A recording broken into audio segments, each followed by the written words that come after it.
Thank you for taking the time to hang out with us today. I want to go back to the very, very beginning and hear about your first ever alcoholic beverages. Oh, wow. Yeah. In the Wayback Machine. I don't know if I'm embarrassed to say it. I guess I would have a sip of my dad's beer. He would have Strolls at home. He would have Old Style at home, when I was growing up. But I never drank until I went to college.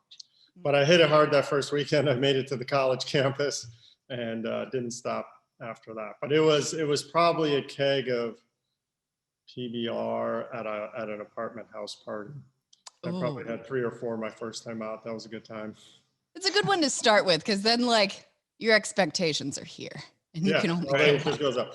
But I mean, this was, to date myself, this was early 90s. So there wasn't a lot of craft, you had, a few craft breweries starting in the late 80s, right, with Sierra and of course Goose Island locally and stuff like that. So there wasn't really a lot of craft yet. It was more maybe imports, would have been kind of the high end at that time. Gotcha. And what about you, Dave? So, the first experience is kind of hard to put my finger on, but that means you did it correctly. Yeah, it's sort of always been around, but one of the kind of fun stories I like to tell is when I was in high school, which was late 80s, I realized that if I bought a plastic jug of apple juice and put baker's yeast in there, I could ferment apple juice. So I did that. I've told you that. Always a home brewery. Yeah, exactly. What? That is the most prodigy genius. I'm going to get drunk, but I'm not going to make it easy. I'm going to figure out how to do it myself. Yeah, exactly. I knew how to access alcohol. So that, that wasn't quite as novel as it was before. And I was like, I think I can make this stuff. How would I? And this is long before the interwebs and all that. So yeah, it was absolutely freaking disgusting, but I fermented apple juice.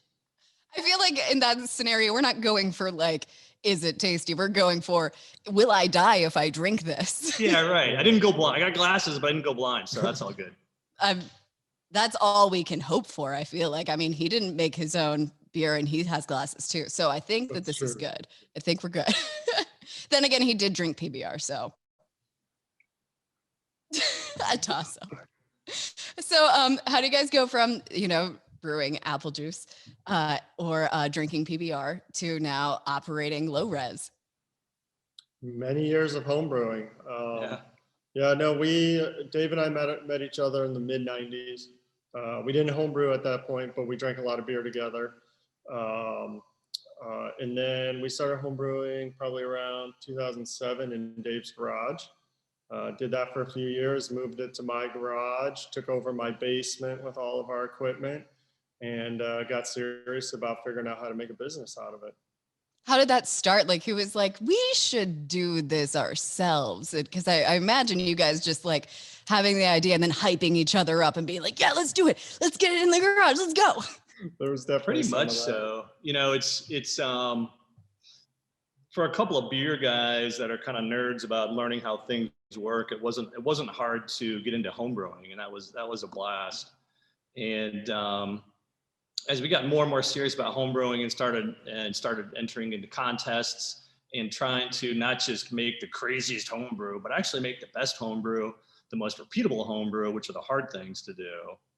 Then, we got more and more into beer. And then, as I mentioned, when we were first talking and Kevin was turning stereo down, that, Kevin and I met in the high tech world. So there's this weird point where my beer magazines, this is back in the magazine days, the amount of beer magazines I got every month was more than the amount of technology magazines that I was receiving every month. And after spending many, many moons in that world, I decided it was time for something that was frankly quite a bit more rewarding and enjoyable. So, and then I felt like clearly we had a knack for making great beer. We had a knack for dissecting great beer. And then we both volunteered at Metropolitan Brewery for a year or so, and then Kevin went to Five Rabbit for a while, and during that time, we were developing a business plan, going to Siebel, which is one of the highly accredited brewery university that's actually here in Chicago.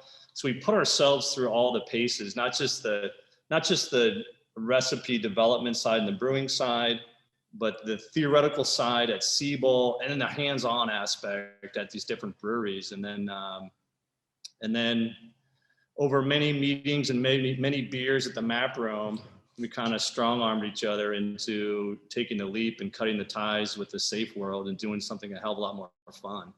I like that it was like a dominance thing. Like, who's going to do it? You going to do it? I'm going to do it. Yeah, I'll do it if you do it. Yeah, let's go. No, it definitely, yeah, there was definitely a lot of amping each other up, or at least, okay, well, let's put a plan together. Let's make sure, if you believe it, let me see it in a spreadsheet so I can believe it, vice versa. I think a lot of legwork and a lot of convincing ourselves it was doable, not just brewing beer, but doable as a business. Yeah. Right. Yeah. So what was this high-tech world you guys met in? I imagine it contributed to the name Low Rez Brewing. Yeah, well, yeah, exactly. Well, we met in the mid 90s, so we contributed to the .com bubble. The original, yay. So that's where we started, was web development, web applications, web consulting in the 90s. And then in the 2000s, the only company probably most people would know that we worked at is orbits.com, which is of course still around selling airline tickets. So we were part of that team, architecting that site and managing the technology teams there. And then a number of other small startups here and there here in the Chicagoland environment. And then working in the tech field drove you to drink. Oh yeah, everyone in tech drinks a lot. There's a big overlap there. Yeah. And actually, we a lot of our beer, like you mentioned with our name Low Res, that's kind of a nod to leaving the chase for the next high res phone, high res TV. Our concept's like, you know what? Come to our warehouse, which is super low res, have a beer, relax, maybe put your phone down. So that's kind of where the name comes from. And then a lot of our beer names are also kind of subtle nods to technology. Like this beer that I'm drinking here is called White Space. So, a lot of white space is what you get in your email when you fall asleep on your keyboard, and just goes. Yep. So. Yeah, so we kind of tied some of the branding to the tech. So there's kind of some tech innuendos, and it's funny when you see people that have a tech background come in and check out our beer list and they scan down the name and they laugh. But if you're not a tech nerd, it's a decent beer name. You just don't know what the little in joke is. So right. We try not to be too nerdy about some of the stuff. We love to have layers. Layers are good. That's right. We're so complex. We're so complex. So complex. If you get it, you get it. And if you don't, it's delicious anyway. Who cares? That's correct. Yeah. So as the people that make the delicious beers, I have to ask, and it's coming. What are your favorite beers that you guys sell? Oh God. I know. Yeah, I always give a joke when I'm giving tours, I love all my children equally, but of course that's not true. Yeah, no, you don't. No, it's funny. Dave and I were talking about this the other day. Like, we brew an 8.5% Belgian golden strong ale. Its name is Damon, which again is a tech innuendo. And we never thought that would have been our most popular beer. It's always been my favorite beer to brew and my favorite beer to drink, but we never thought it would have been our best seller. And currently, and for years, it has been our best seller. So yeah, Damon by far for me. I love that beer. It's a great year-round crusher at 8.5%, but it's so easy drinking. It's nice and flavorful, but it's easy drinking. 8.5% will throw you for a loop if you have too many. For better, for worse. You can like that too. That's another reason to like it. So again, layers, right? I call that bang for my buck. Well, that one is mine, yeah, for sure. What about you, Dave? It's tough. I also definitely don't love all our children equally, but we have a rotating series of beer that we call Knockout, and it's usually a fruit treatment. And I feel like we've gotten that really dialed in over the last year or two or so. And what that beer is, it's a saison with a little bit of tartness. It's not a sour beer, but we call it a tart saison. So you get like some nice weedy, grassy notes, and then you get this nice little fun tartness. And then wrapping those two things together is like this latest batch was plum. So anyway, I think that's a really nice fun beer that you can drink a bunch of them at the end of the night. You can have one midday. You know, it just kind of goes anytime with anything. Yeah, I feel like I don't see plum that often in beer. That makes me like very interested to try that. What an interesting flavor. But Kevin, you mentioned something about your beer being fun to brew. And as someone obviously that doesn't work in the brewery industry, that's very fascinating to me. Like what makes a beer, and this is a question for both of you, what makes a beer fun to brew? You better, Kevin does 90% of our brewing. I'm sure Dave, so. Yeah, I do 90%, but Dave's like, I love watching. Yeah, it's fun to watch. No, I mean, the fun in brewing, you know, I would say comes from, you know, presenting yourself with challenges and overcoming. Okay, we have an idea for a beer to marry these flavors. Like Dave said, you know, that particular beer, you've got the plum fruit, you've got the tartness, and you've got the base saison. And we want to marry those. We want to make sure they all express and you can find all the layers in the beer. And so the fun is really trying to, okay, well, how do we make sure everything's balanced? How do we make sure what we have in our mind on how it's going to taste is how it comes out. And so there's art to that. There's understanding the science of brewing. The techniques of getting the most out of your equipment or using your equipment in different ways that maybe you've never used it before. So that's where the fun comes in for sure, you know. And it's in part of the, I think part of the excitement comes in everything from conceiving a beer through recipe development, through brewing, through fermentation, and then carbonation. Because, you know, until the beer's in a can or in a keg, you don't know what it's really going to taste like.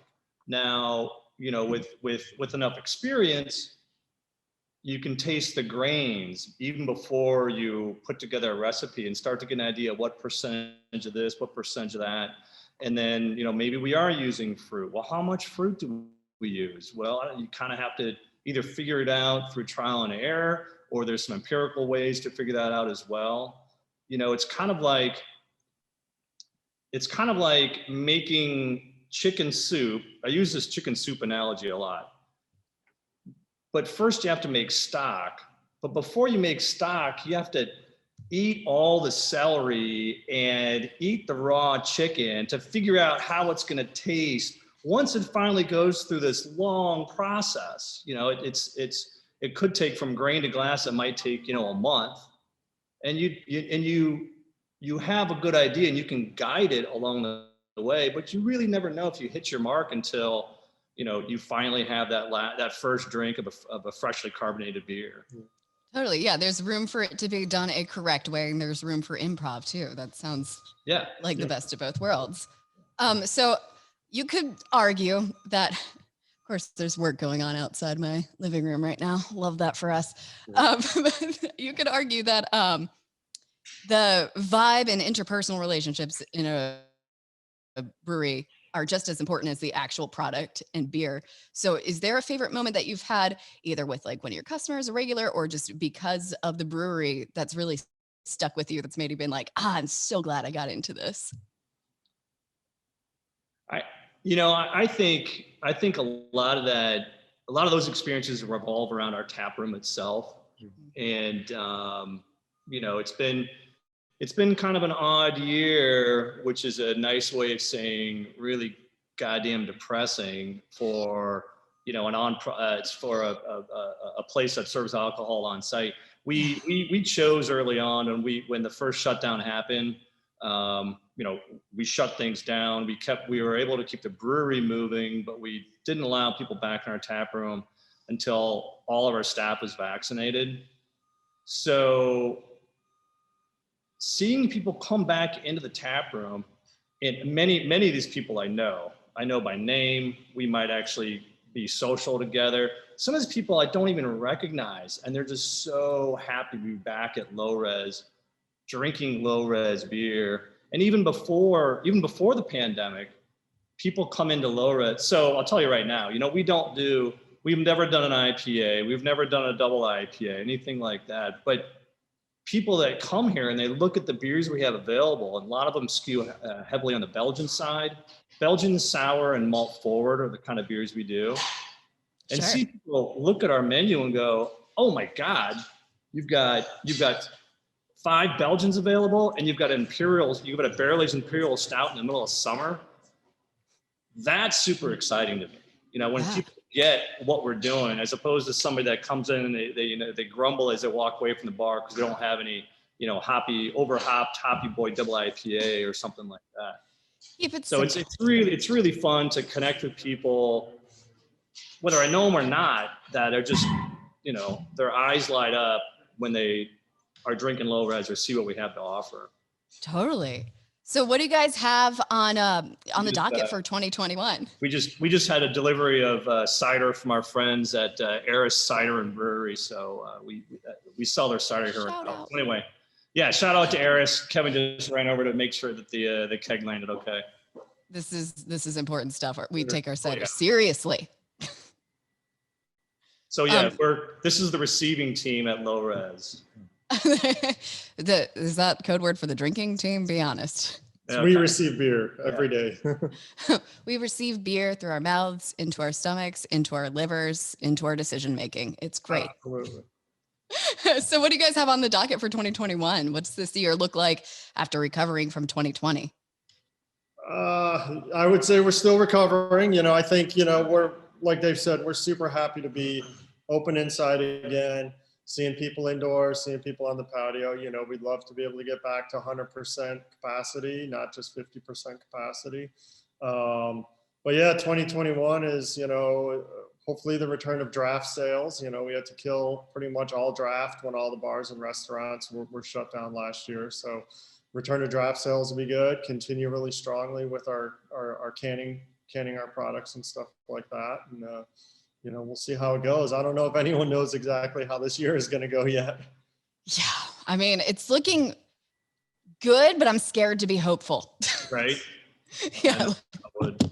Seriously, I feel like we're all coming through this with so much trauma that we're scared to be happy anymore. Yeah. You're almost afraid to be too optimistic. Oh, is there going to be another wave? Let's not be too optimistic yet. But I know next it's going to be those new strains, and then I don't. We're excited. Like Dave said, our staff got vaccinated, and at this point, a lot of our friends and family are getting vaccinated, and it feels like normal's returning.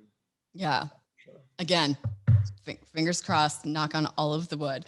All right. Is there anything that you feel like we didn't touch on that you want to let the people know? Well, we, because of the pandemic, I'm going to give you not a long answer, but a medium answer. So before the lockdown happened, we were probably 80% draft, 20% cans. So we had a much higher exposure to the marketplace in bars and restaurants, pulling pints, so to speak. And then Kevin and I figured out very quickly how to go from 80-20 to 99 and 0, all cans and no draft. Yeah.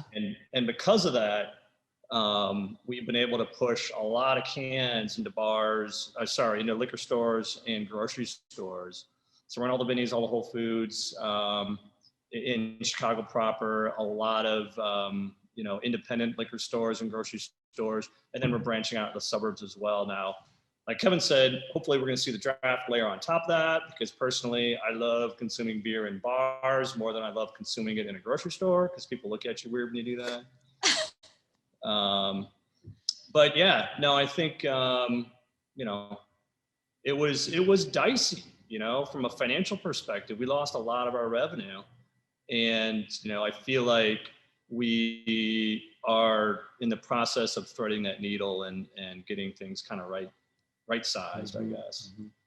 I don't know if you want to tease the beer we were just talking about. Yeah. So Dave said about 3 minutes ago, we've never made an IPA or anything like that.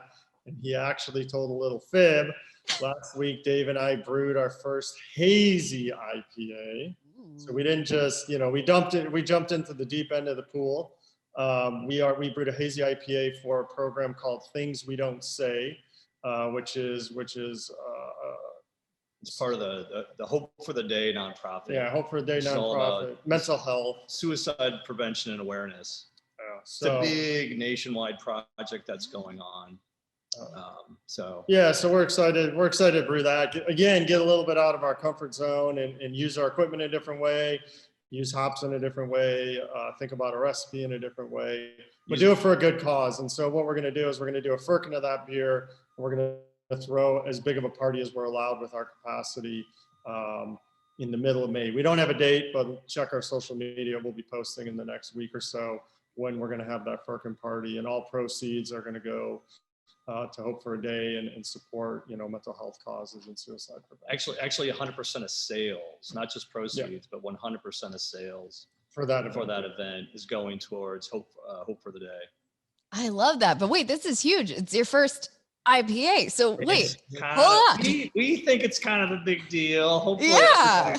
I think everyone that knows this thinks it's probably a late April Fool's joke that we do a Hazy IPA. Wait, so what's the flavor profile? We wanted to make a splash. Let's be part of the program and let's make a splash. And if we're going to brew it, let's brew one for a good cause, not just to jump on a bandwagon or something. And so it's in the tank now. We tasted it this morning. It's hazy. It tastes hoppy. We're loving it so far. It's coming together. Yeah, we'll look forward to posting about that in a week or so and have a date out there so people can come to this firkin party. Hell yeah. All right. Well, thank you for hanging out with us, Dave and Kevin. It's been awesome.